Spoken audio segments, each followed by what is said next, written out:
The year 2020 has been a challenging one as it saw the coronavirus disease 2019, COVID-19, take a toll on the lives of the people and impaired various activities of both government and private sector projects.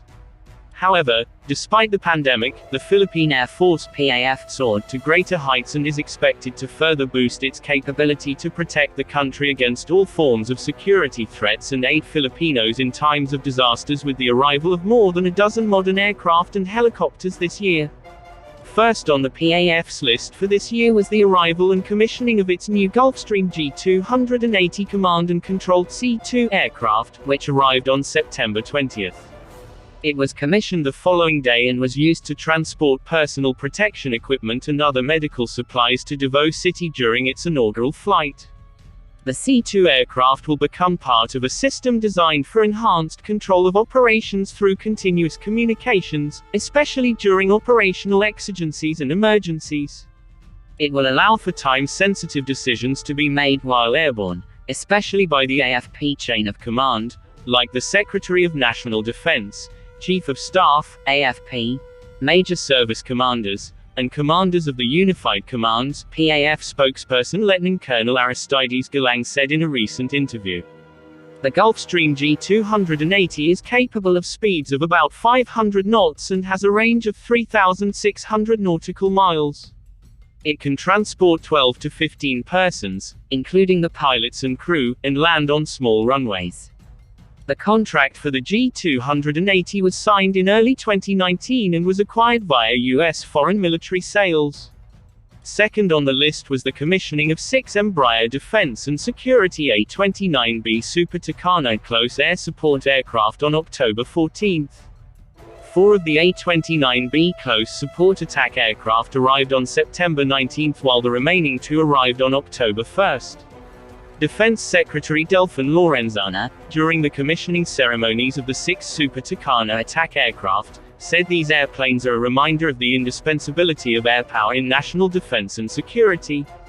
Embraer company pilots flew the aircraft from the company airfield in Sao Paulo, Brazil and made fueling stops in the Canary Islands, Portugal, Malta, Egypt, Bangladesh, the United Arab Emirates, India, Thailand, and Vietnam before landing in the Philippines. The A-29B aircraft were earlier scheduled to be delivered by the end of July, but the pandemic and subsequent travel bans skewed the delivery timetables. The aircraft, which will be part of the PAF's 15th Strike Wing, will beef up the remaining SF-260 and OV-10 attack aircraft used by the Air Force in strike missions. The Super Tucano is a turboprop aircraft designed for light attack, counterinsurgency, close air support, aerial reconnaissance missions in low-threat environments, as well as providing pilot training. The contract for the 6 aircraft is worth 4 Philippine pesos, 97 billion, and was issued in late 2017. Earlier this month, the Department of National Defense (DND) held a ceremony for the arrival and commissioning of 6 out of the 16 S-70i Black Hawk combat utility helicopters ordered from Polish company Polskie Zakłady Lotnicze Z.O.O. and manufactured under license from Sikorsky USA for $241 million United States dollars, about $5 billion. The helicopters were procured through a government-to-government transaction with Poland.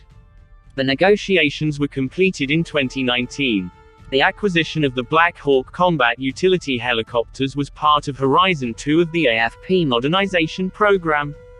Designated as a medium transport helicopter, the Black Hawk is capable of flying at speeds of 224 miles per hour, 361 kilometers per hour, and has a range of 290 miles, 460 kilometers. Closing parenthesis. The first 5 S-70s were delivered via the Antonov and 124 heavy cargo aircraft to Clark Air Base last November 9, while the 6th unit arrived aboard a ship on November 27. The remaining 10 are set to be delivered next year. These helicopters are capable of transporting cargoes and personnel, medical evacuation, casualty evacuation, aerial reconnaissance, disaster relief operations, troop insertion and extrication, combat resupply, combat search and rescue, and limited close air support.